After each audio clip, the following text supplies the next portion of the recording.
إن الحمد لله نحمده ونستعينه ونؤمن به ونتوكل عليه ونعوذ بالله من شرور أنفسنا ومن سيئات أعمالنا من يهد الله وهو المهتدي ومن يضلل فلن تجد له وليا مرشدا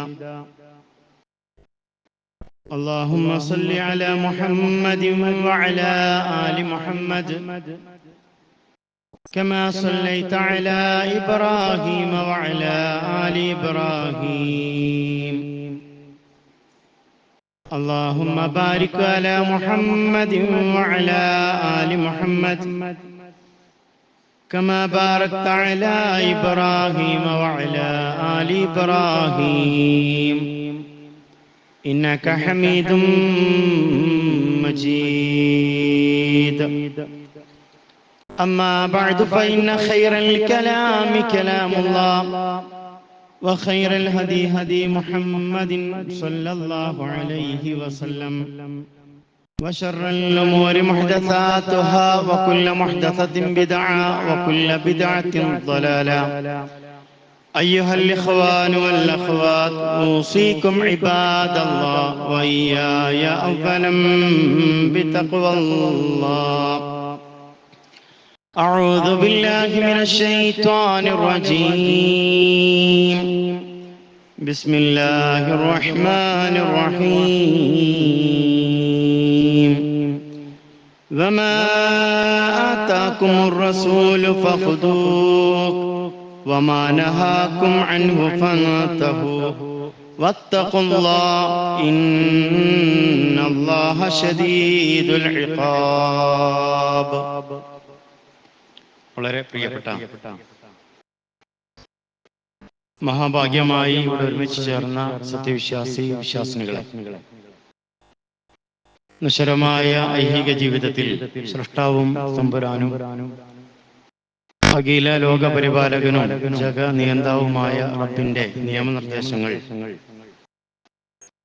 ജീവിതത്തിന്റെ എല്ലാ മേഖലകളിലും പാലിച്ച് നല്ല വിശ്വാസികളായി മുവഹിദുകളായി അള്ളാഹുവിനും അവന്റെ പ്രവാചകനും കീഴൊതുങ്ങിയവരായി ജീവിതത്തെ ക്രമപ്പെടുത്തേണമേ എന്ന് ആദ്യം എന്നെയും തുടർന്ന് പ്രിയപ്പെട്ടവരെയും ഓർമ്മപ്പെടുത്തുന്നു, ബോധിപ്പിക്കുന്നു, വസിയ്യത്ത് ചെയ്യുന്നു. അള്ളാഹുവിന്റെ ഇഷ്ടദാസന്മാരായി ജീവിക്കുവാനും അവനെ തൃപ്തിപ്പെട്ടുകൊണ്ട് ദുനിയാവിന്റെ ജീവിതത്തെ ക്രമപ്പെടുത്തുവാനും ഭാഗ്യം ലഭിക്കുന്ന മഹാഭാഗ്യവാന്മാരുടെ കൂട്ടത്തിൽ കാരുണ്യവാനായ നാഥൻ നമ്മെല്ലാവരെയും ഉൾപ്പെടുത്തി അനുഗ്രഹിക്കുമാറാകട്ടെ. സഹോദരങ്ങളെ, വിശുദ്ധ ഖുർആനിന്റെ 59-ാം അധ്യായം സൂറ ഹശ്റിന്റെ 7-ാമത്തെ വചനത്തിന്റെ അവസാന ഭാഗമാണ് ശ്രദ്ധയിൽ ഓതിവെച്ചത്. പ്രസ്തുത വചനത്തിലൂടെ കാരുണ്യവാനായ നാഥൻ നമ്മെ ഓർമ്മപ്പെടുത്തുന്ന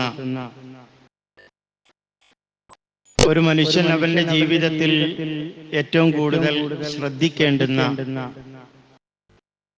പാരത്രികമായ ജീവിതത്തിന്റെ ലക്ഷ്യം പൂർത്തീകരിക്കുവാൻ അവന് കാരണമായി തീരുന്ന ഏറ്റവും നല്ല ഒരു ഉപമയാണ്, അല്ലെങ്കിൽ ഉദാഹരണമാണ്, അല്ലെങ്കിൽ ഒരു അഭിപ്രായമാണ് അള്ളാഹു പ്രസ്തുത ആയത്തിലൂടെ നമുക്ക് ഓർമ്മപ്പെടുത്തി തരുന്നത്.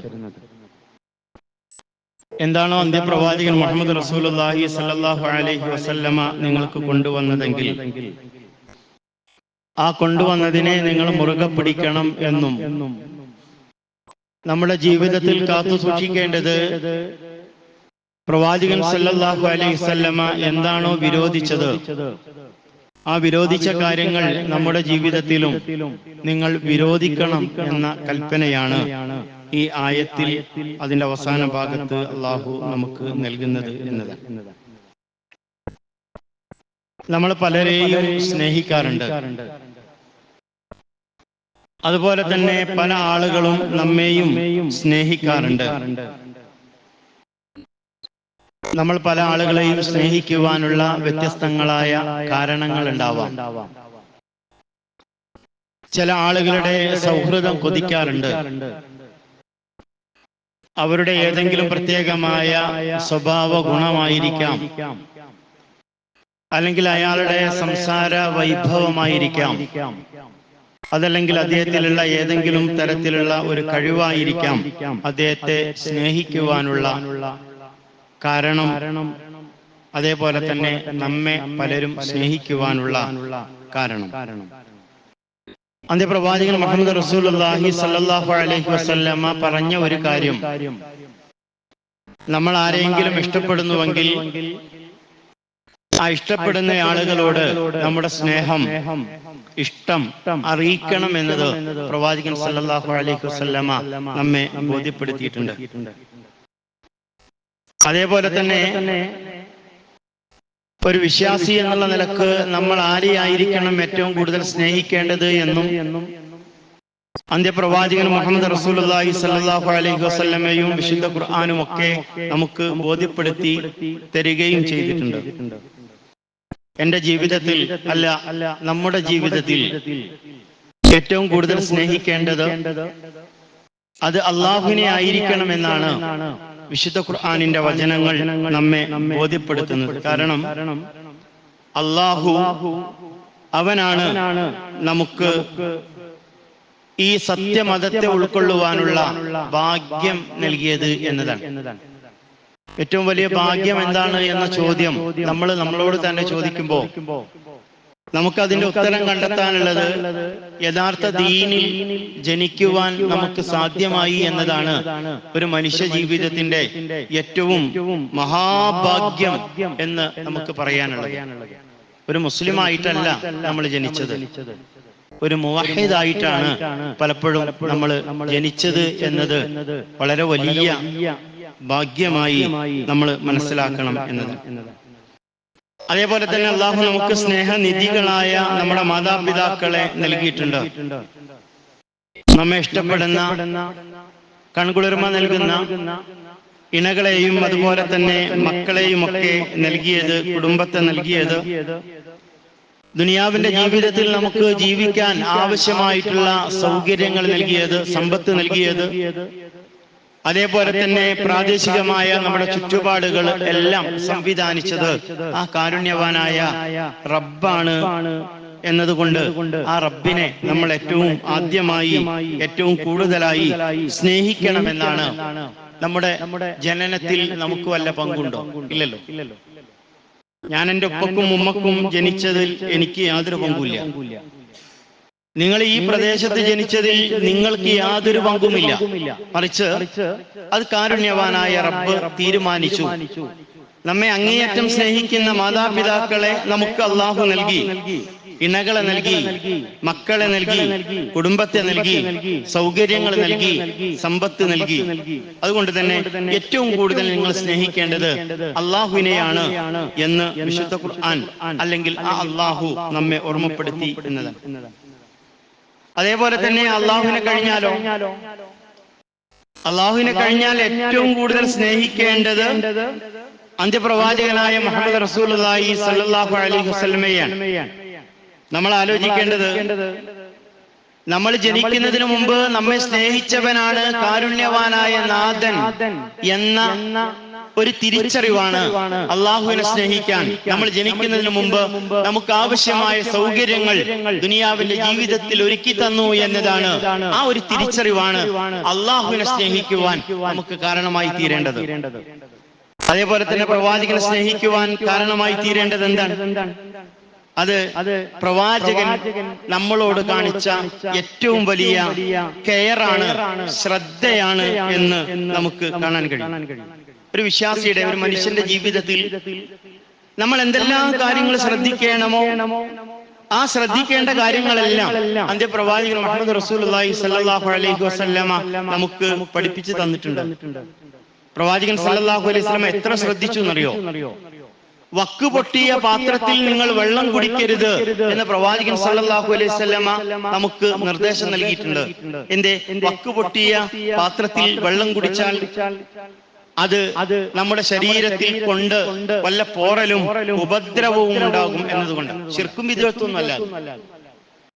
അത്രമാത്രം അള്ളാഹുവിന്റെ പ്രവാചകൻ ശ്രദ്ധിച്ചിട്ടുണ്ട് അല്ലേ? നമ്മൾ പറയാലോ, നമ്മുടെ വീട്ടിലൊരു കുട്ടി അവനൊരു വക്ക് പൊട്ടിയ ഒരു ഗ്ലാസ്സിൽ വെള്ളം കുടിക്കുമ്പോ അവനെ സ്നേഹിക്കുന്ന അവന്റെ മാതാവ് പിതാവ് അവനോട് പറയുന്നത്, മോനെ അത് കുടിക്കണ്ട. കാരണം അതിൽ കുടിച്ചാൽ അത് ചുണ്ടിൽ കൊണ്ട് ശരീരത്തിൽ എവിടെങ്കിലും കൊണ്ട് അതുകൊണ്ട് ഉപദ്രവം ഉണ്ടാകും. ഇത് പഠിപ്പിച്ചു പ്രവാചകൻ. വക്ക് പൊട്ടിയ പാത്രത്തിൽ നിങ്ങൾ വെള്ളം കുടിക്കരുത്.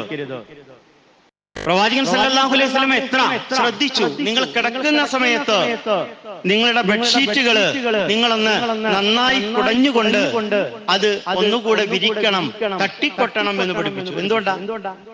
അത്ര കെയറുണ്ട് പ്രവാചകൻ സല്ലല്ലാഹു അലൈഹി വസല്ലമയ്ക്ക് നമ്മളോട് എന്നതുകൊണ്ടാണ്. അതിൽ വല്ല ഉപദ്രവവും ഉണ്ടാവാൻ, വല്ല ഉറുമ്പോ അല്ലെങ്കിൽ വല്ല പ്രാണിയോ വല്ല സേഫ്റ്റി പിന്നോ അല്ലെങ്കിൽ അങ്ങനെ നമ്മുടെ ശരീരത്തിന് ഉപദ്രവകരമായ വല്ലതും അവിടെ ഉണ്ടാകാം എന്ന സാധ്യത കണക്കാക്കിക്കൊണ്ട് പ്രവാചകൻ സല്ലല്ലാഹു അലൈഹി വസല്ലമ നൽകിയ ഉപദേശം അല്ലേ? നമ്മളൊക്കെ തന്നെ ഉപദേശിക്കാറുണ്ട് അല്ലെ? നമ്മുടെ വീട്ടിൽ നിന്ന് നമ്മുടെ ചെറിയ കുട്ടിയെങ്ങാനും മഴയത്ത് പോവുകയാണെങ്കിൽ നമ്മൾ പറയും, മഴയത്ത് പോകുമ്പോ ശ്രദ്ധിക്കണം, കൊട എടുക്കണം, നനയരുത്, റോട്ടിൽ വഴുതലുണ്ടാവും, അതേപോലെ തന്നെ വാഹനത്തിൽ കയറുമ്പോൾ ശ്രദ്ധിക്കണം അല്ലെ? എന്നാൽ പ്രവാചകൻ ചെറിയ കുട്ടി വലിയവർ എന്ന വ്യത്യാസമില്ല, എല്ലാവരോടുമായി പ്രവാചകൻ ധാരാളം ഉപദേശങ്ങൾ നമുക്ക് അങ്ങനെ നൽകിയതായി കാണാൻ കഴിയും എന്നതാണ് അല്ലെ? എത്രമാത്രം അറിയോ?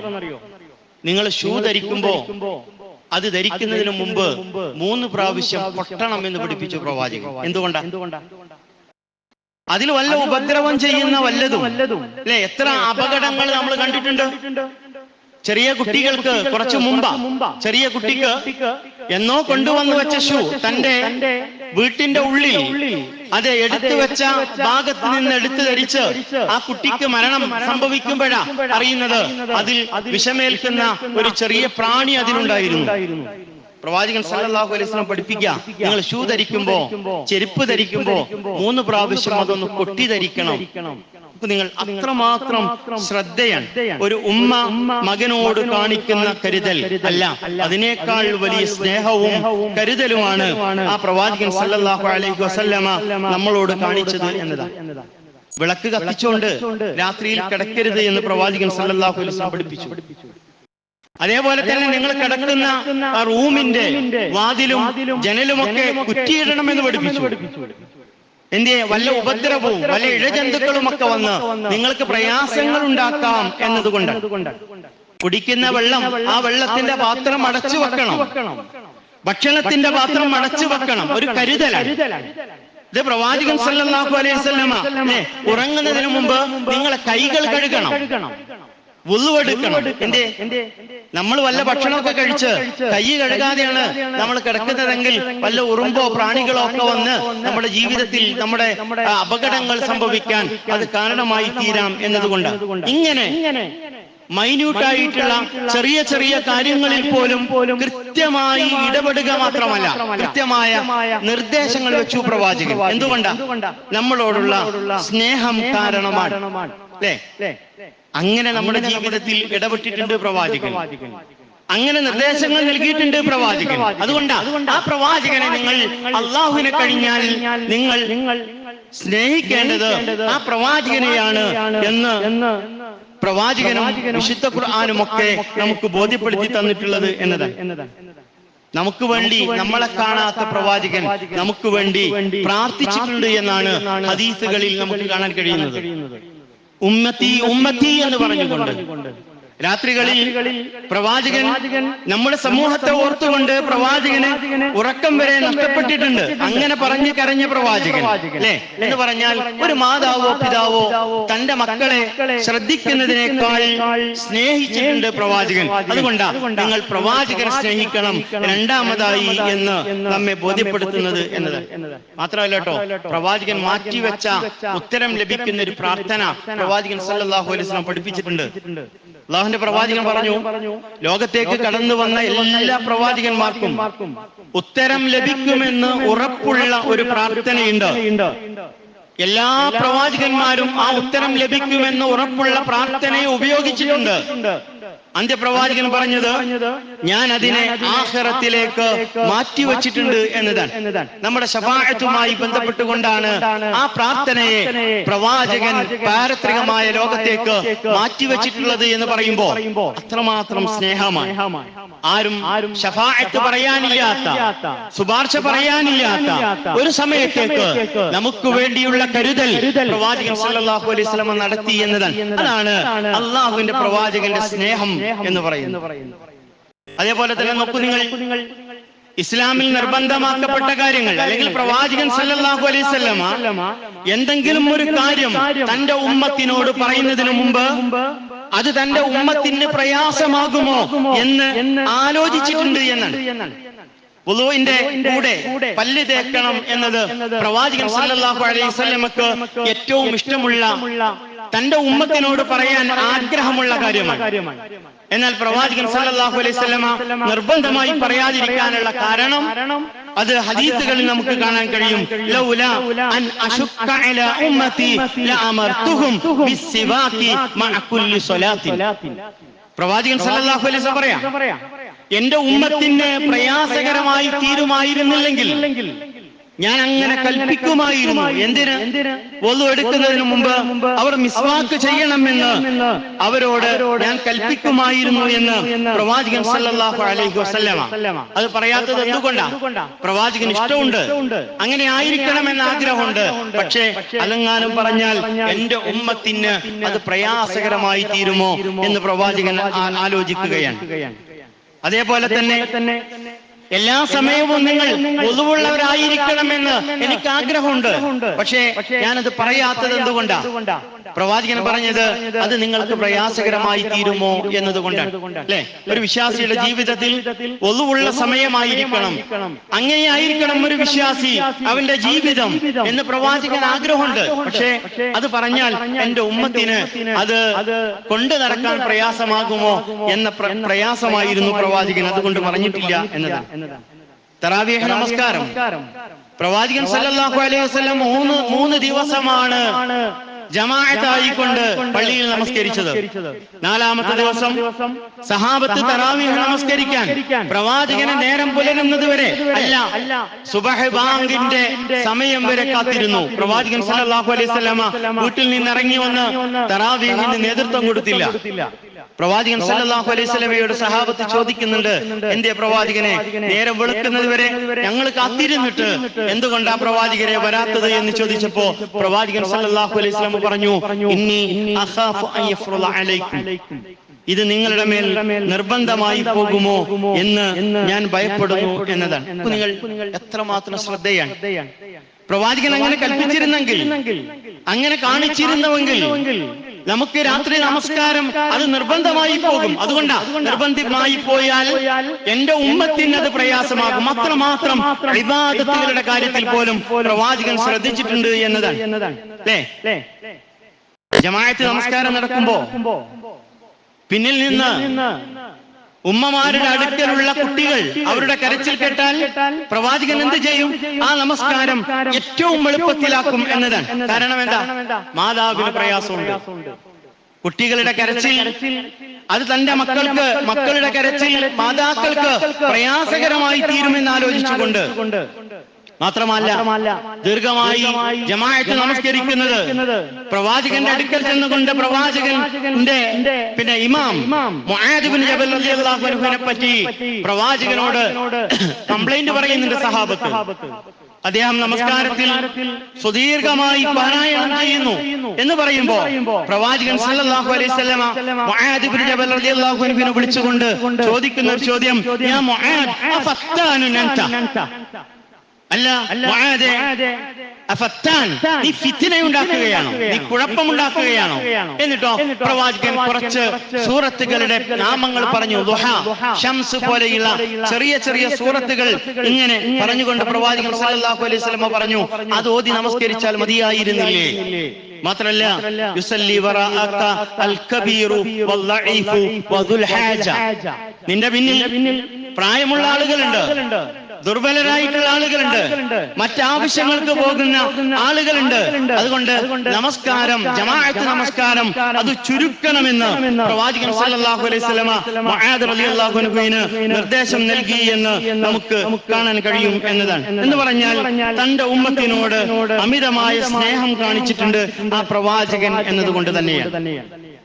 അതുകൊണ്ടാണ് നമ്മൾ എന്തുകൊണ്ട് അല്ലാഹുവിന്റെ പ്രവാചകനെ സ്നേഹിക്കണം എന്ന ചോദ്യത്തിന് കൃത്യമായ ഉത്തരം നമ്മെ അങ്ങേയറ്റം ജാഗ്രത നമ്മുടെ കാര്യത്തിൽ കാണിച്ച, നമ്മെ ശ്രദ്ധിച്ച ഒരു ഉമ്മയെ പോലെ അല്ല, അതിനേക്കാൾ നമ്മുടെ ജീവിതത്തിന്റെ ഏറ്റവും നിസ്സാരമെന്ന് വിചാരിക്കുന്ന കാര്യങ്ങളിൽ പോലും കൃത്യമായ നിർദ്ദേശങ്ങൾ നൽകി നമ്മുടെ കാര്യത്തെ ശ്രദ്ധിച്ച പ്രവാചകൻ, ആ പ്രവാചകനെ ഏറ്റവും കൂടുതൽ സ്നേഹിക്കണമെന്നാണ് അല്ലേ? അതാണ്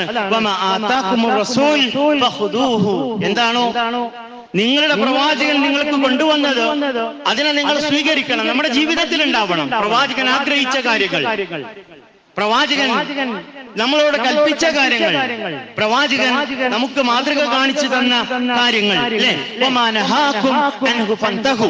എന്ത് വിരോധിച്ചോ ആ വിരോധിച്ച കാര്യങ്ങളിൽ നിന്ന് നിങ്ങളിൽ നിന്നും വിരോധിക്കണം.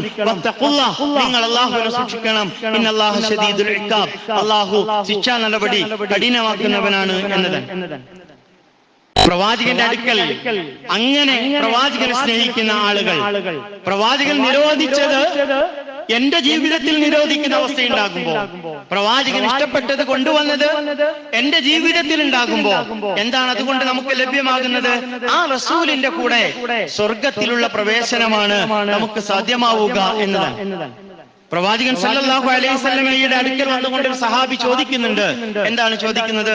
അനസ് റളിയല്ലാഹു അൻഹു നിവേദനം ചെയ്യുന്ന ഒരു ഹദീസിൽ അന്ന റജുലൻ സഅല നബി സല്ലല്ലാഹു അലൈഹി വസല്ലം, പ്രവാചകന്റെ അടുക്കൽ വന്നുകൊണ്ട് ഒരു മനുഷ്യൻ ചോദിക്കുക. എന്തിനെ സംബന്ധിച്ചാ ചോദിക്കുന്നത്? അനിസ്സാഅ, അന്ത്യദിനത്തെ കുറിച്ചാണ്. എപ്പോഴാണ് ഖിയാമത്ത് സംഭവിക്കുക, എപ്പോഴാണ് അന്ത്യദിനം സംഭവിക്കുക? പ്രവാചകൻ സല്ലല്ലാഹു അലൈഹി വസല്ലം തിരിച്ചൊരു ചോദ്യം പ്രവാചകൻ ചോദിക്കുന്നുണ്ട്, നീ എന്താണ് ആ ഖിയാമത്തിന് വേണ്ടി, അന്ത്യനാളത്തേക്ക് വേണ്ടി നീ ഒരുക്കി വെച്ചിട്ടുള്ളത് എന്ന് പ്രവാചകൻ തിരിച്ചു ചോദിക്കുകയാണ്. അദ്ദേഹം പറഞ്ഞു, കൂടുതലൊന്നും പ്രവാചകരെ അന്ത്യനാളിനു വേണ്ടി അല്ലെങ്കിൽ ഖിയാമത്തിനു വേണ്ടി അവിടെ രക്ഷപ്പെടാൻ വേണ്ടി ഞാൻ ഒരുക്കി വെച്ചിട്ടില്ല. ഇല്ലാ അന്നീ ഉഹിബ്ബുല്ലാഹ വറസൂലഹു, ഞാൻ ചെയ്യുന്ന ഒരു കാര്യം എന്താണ്? ഞാൻ എന്റെ പ്രവാചകനെയും എന്റെ അള്ളാഹുവിനെയും ഞാൻ അങ്ങേയറ്റം സ്നേഹിക്കുന്നുണ്ട് എന്ന് പ്രവാചകൻ സല്ലല്ലാഹു അലൈഹി വസല്ലം പറയുമ്പോ, പ്രവാചകൻ സല്ലല്ലാഹു അലൈഹി വസല്ലമയോട് പറയുമ്പോ പ്രവാചകൻ സല്ലല്ലാഹു അലൈഹി വസല്ലമ അതിന് നൽകുന്ന മറുപടി എന്താണെന്നറിയോ? ഫഖാല അൻത മഅ മൻ അഹ്ബബ്ത, നീ ആരെയാണോ ഇഷ്ടപ്പെടുന്നത് ആ ഇഷ്ടപ്പെടുന്ന ആളുകളുടെ കൂടെ നീ സ്വർഗത്തിലുണ്ടാകും എന്നാണ്. എന്ന് പറഞ്ഞാൽ എന്താ? ധാരാളം അമലുകളൊന്നും ഞാൻ ചെയ്യുന്നില്ല, എങ്കിലും പ്രവാചകൻ പറഞ്ഞതൊക്കെ ശ്രദ്ധിച്ചുകൊണ്ട് പരമാവധി ചെയ്യുന്നുണ്ട്. എനിക്ക് ഏറ്റവും കൂടുതൽ ഇഷ്ടമുള്ളത് അള്ളാഹുവിനെയും പ്രവാചകനെയുമാണ് എന്ന് പറയുമ്പോ, ഈ ഹദീസ് പറഞ്ഞതിന് ശേഷം മഹാനായ അനസ് റളിയല്ലാഹു അൻഹു പറയാ, ഫമാ ഫറഹ്നാ ബിശൈഇൻ ബഅദൽ ഇസ്ലാം, ഇസ്ലാം സ്വീകരിച്ചതിന് ശേഷം ഞങ്ങൾക്ക് ഇത്രമാത്രം ഞങ്ങളെ സന്തോഷിപ്പിച്ച മറ്റൊരു കാര്യം ഉണ്ടായിട്ടില്ല. എന്താത്? പ്രവാചകൻ സല്ലല്ലാഹു അലൈഹി വസല്ലം പറഞ്ഞ ആ വാക്കുണ്ടല്ലോ, എന്താണ്? ഇന്നക മഅ മൻ അഹ്ബബ്ത, നീ ഇഷ്ടപ്പെടുന്ന ആളുകളുടെ കൂടെയാണ് നീ പാരത്രികമായ ജീവിതത്തിൽ എന്ന് പ്രവാചകൻ പറഞ്ഞല്ലോ. ആ പ്രവാചകൻ പറഞ്ഞതിനേക്കാൾ ഞങ്ങൾക്ക് സന്തോഷമുള്ള ഒരു കാര്യം ഉണ്ടായിട്ടില്ല എന്ന് അനസ് ബിൻ മാലിക് റളിയല്ലാഹു അൻഹു പറയുന്നതായിട്ട് നമുക്ക് കാണാൻ കഴിയും എന്നതാണ്. പ്രിയപ്പെട്ടവർ, ആലോചിക്കുക, അങ്ങനെ പ്രവാചകനെ സ്നേഹിക്കുവാൻ നമുക്ക് കഴിയണം എന്നതാണ്. അതിന് പ്രവാചകൻ എന്താ പറഞ്ഞത്? നമ്മുടെ ജീവിതത്തിലെ പ്രവർത്തനങ്ങൾക്ക് നമ്മൾ ചെയ്യേണ്ടതാണോ അല്ലാത്തതാണോ എന്ന് തീരുമാനിക്കേണ്ടത് അതിന്റെ അവസാന വാക്ക് അത് പ്രവാചകന്റേതായിരിക്കണം എന്നതാണ്.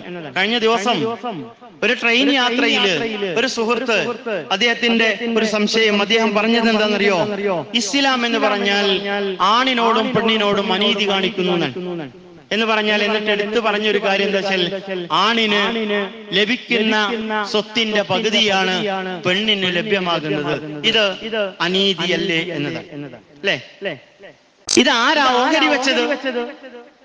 ഓഹരി വെച്ചത് രക്ഷിതാവാൻ, അല്ലാഹുവാൻ.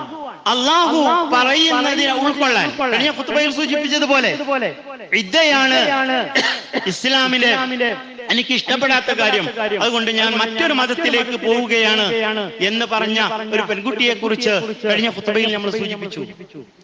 ഇവിടെ തീരുമാനമെടുക്കേണ്ടതോ നമ്മുടെ ജീവിതത്തിലെ കാര്യങ്ങൾ നിർണയിക്കേണ്ടതോ അതിന്റെ അവസാന വാക്ക് അത് അല്ലാഹു ആയിരിക്കണം, അല്ലാഹുവിന്റെ പ്രവാചകനായിരിക്കണം എന്നതുകൊണ്ട് നബി പറഞ്ഞത് ചെയ്യുക, നബി ഇഷ്ടപ്പെട്ടത് നമ്മളും ഇഷ്ടപ്പെടുക, നബി കാണിച്ചു തന്നത് നമ്മൾ പ്രാവർത്തികമാക്കുക, അല്ലാത്തത് നമ്മൾ ഒഴിവാക്കുക എന്നതാണ്. മഹാനായ ഉമർ ബിൻ ഖത്താബ് റളിയല്ലാഹു അൻഹുവിന്റെ ചരിത്രമുണ്ട്. ഉമർ ബിൻ ഖത്താബ് റളിയല്ലാഹു അൻഹു അതാ ഹജറുൽ അസ്വദിനെ ചുംബിക്കുന്നുണ്ട്. ഹജറുൽ അസ്വദിനെ ചുംബിക്കുമ്പോ അദ്ദേഹം അതിന് പറയുന്ന ഒരു കാരണമുണ്ട്. എന്താണ് ആ കാരണം? എന്റെ ഹബീബായ പ്രവാചകൻ നിന്നെ ചുംബിക്കുന്നത് ഞാൻ കണ്ടില്ലായിരുന്നുവെങ്കിൽ നിന്നെ ഞാൻ ചുംബിക്കുമായിരുന്നില്ല എന്ന് പറഞ്ഞാൽ എന്താ? നീ ഒരു കല്ലാണ്, ആ കല്ലിനെ ചുംബിക്കുക എന്നത് ഞാൻ എന്തുകൊണ്ടാ? എനിക്കിഷ്ടമുണ്ടായതുകൊണ്ടല്ല, എന്റെ പ്രവാചകൻ അത് കാണിച്ചു തന്നു എന്നതുകൊണ്ടാണ് എന്ന് പറയുന്ന രംഗങ്ങളെ നമുക്ക് ഇസ്ലാമിക ചരിത്രത്തിൽ കാണാൻ കഴിയും എന്നതാണ്. എന്ന് പറഞ്ഞാൽ എന്താ? പ്രവാചകൻ പറഞ്ഞു, അല്ലാഹു പറഞ്ഞു, നമ്മുടെ ഇഷ്ടം അനിഷ്ടമൊന്നുമില്ല. അല്ലാഹു പറഞ്ഞത് ഇഷ്ടപ്പെടുകയും ഒഴിവാക്കാൻ പറഞ്ഞതിനെ അനിഷ്ടമായി തീരുകയും ചെയ്യുന്ന രൂപത്തിൽ അല്ലാഹുവോടും അതേപോലെ തന്നെ അല്ലാഹുവിന്റെ പ്രവാചകനോടും ആ ബന്ധം സ്ഥാപിക്കുവാൻ, സ്നേഹം കാണിക്കുവാൻ നമുക്ക് കഴിയണം എന്ന് മാത്രമാണ് സൂചിപ്പിക്കാനുള്ളത്. അല്ലാഹുവിന്റെ പ്രവാചകനെ എങ്ങനെ സ്നേഹിക്കണം? പ്രവാചകൻ സല്ലല്ലാഹു അലൈഹി വസല്ലമ പറയുന്നുണ്ട്, ഒരാൾ പ്രവാചകന്റെ അടുക്കൽ വന്നുകൊണ്ട് പറയാ, നബി സല്ലല്ലാഹു അലൈഹി വസല്ലമയുടെ അടുക്കലേക്ക് ഒരു മനുഷ്യൻ വന്നുകൊണ്ട് അദ്ദേഹം പറയുന്നുണ്ട്, യാ റസൂലല്ലാഹ്, അല്ലാഹുവിന്റെ പ്രവാചകരെ, ഷഹിദ്തു അല്ലാ ഇലാഹ ഇല്ലല്ലാഹ്, ഞാൻ ലാ ഇലാഹ ഇല്ലല്ലാഹ് എന്ന് ഷഹാദത്ത് ചൊല്ലിയിട്ടുണ്ട്, സാക്ഷ്യം വഹിച്ചിട്ടുണ്ട്. വഅന്നക റസൂലല്ലാഹ്, നിങ്ങൾ അല്ലാഹുവിന്റെ പ്രവാചകനാണ് എന്നും ഞാൻ സാക്ഷ്യം വഹിച്ചിട്ടുണ്ട്. മാത്രമല്ല വസല്ലൈതുൽ ഖംസ, ഞാൻ 5 നേരം നമസ്കരിക്കുന്നുണ്ട്. വഅദ്ദൈതു സകാത്ത മാലി, ഞാൻ എന്റെ ധനത്തിന്റെ സകാത്ത് കൃത്യമായി നിർവഹിക്കുന്നുണ്ട്. വസുംതു ശഹ്റ റമളാൻ, റമളാൻ മാസത്തിൽ ഞാൻ നോമ്പ് അനുഷ്ഠിക്കുന്നുണ്ട്. ഇത്രയും കാര്യങ്ങൾ പറഞ്ഞിട്ട് പ്രവാചകൻ സല്ലല്ലാഹു അലൈഹി വസല്ലമ അദ്ദേഹത്തോട് പറയുന്ന ഒരു കാര്യം, മൻ മാത അലാ ഹാദാ കാന മഅൻ നബിയ്യീന വസ്സിദ്ദീഖീന വശുഹദാ യൗമൽ ഖിയാമ. ഇങ്ങനെ നിർവഹിക്കുന്ന മനുഷ്യൻ അങ്ങനെയാണ് മരണപ്പെട്ടു പോകുന്നതെങ്കിൽ അവൻ പ്രവാചകന്മാരുടെ കൂടെ, സിദ്ദീഖീങ്ങളുടെ കൂടെ, ശുഹദാക്കളുടെ കൂടെ ഖിയാമത്ത് നാളിൽ അവൻ സ്വർഗത്തിലാണ് എന്ന് പ്രവാചകൻ പഠിപ്പിച്ചു. ഒരു കണ്ടീഷൻ പ്രവാചകൻ പറഞ്ഞു, അവന്റെ മാതാപിതാക്കളെ ധിക്കരിച്ചില്ലെങ്കിൽ എന്നാണ്. അവന്റെ മാതാപിതാക്കളെ ധിക്കരിച്ചില്ലെങ്കിൽ, അല്ലാഹു പറഞ്ഞ, പ്രവാചകൻ പഠിപ്പിച്ച ഇബാദത്തുകൾ അവന്റെ ജീവിതത്തിലുണ്ടെങ്കിൽ അത് സിദ്ദീഖീങ്ങളുടെയും ശുഹദാക്കളുടെയും പ്രവാചകന്മാരുടെയും ഒക്കെ സാമീപ്യം സ്വർഗത്തിൽ ലഭിക്കുവാൻ പ്രവാചകൻ 2 കൈകൾ, വിരലുകൾ ഉയർത്തി കാണിച്ച് ഇങ്ങനെയാണ് എന്നുകൂടെ പറഞ്ഞതായിട്ട് ഹദീസിൽ നമുക്ക് കാണാൻ കഴിയും എന്നതാണ്. അതുകൊണ്ട് തന്നെ പ്രിയപ്പെട്ടവരെ, നമ്മൾ ആലോചിക്കുക, ആ പ്രവാചകനെ സ്നേഹിക്കണം, ആ പ്രവാചകനെ സ്നേഹിക്കണം, ഇഷ്ടപ്പെടണം. എങ്ങനെ? പ്രവാചകൻ പറഞ്ഞ കാര്യങ്ങൾ നമ്മുടെ ജീവിതത്തിൽ പ്രാവർത്തികമാക്കിക്കൊണ്ട്, അങ്ങനെ പ്രവാചകനെ സ്നേഹിച്ചുകൊണ്ട് നല്ല വിശ്വാസികളായി ജീവിക്കുവാൻ നമ്മൾ പരിശ്രമിക്കുക. അല്ലാഹു അനുഗ്രഹിക്കുമാറാകട്ടെ.